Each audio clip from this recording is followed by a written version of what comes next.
A go bag is a great thing to have on hand in case you ever need to evacuate in an emergency.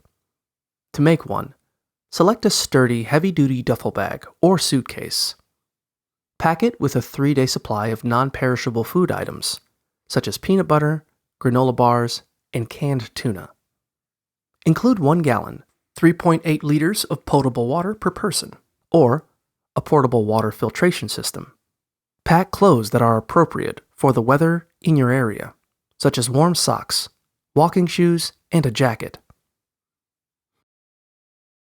If you think you might be sleeping outdoors, include a mylar blanket or sleeping bag, and a small tent if you have room. Don't forget to pack practical tools, such as a flashlight, emergency radio, and solar battery charger, as well as a first aid kit, hygiene products, and any medications you might need.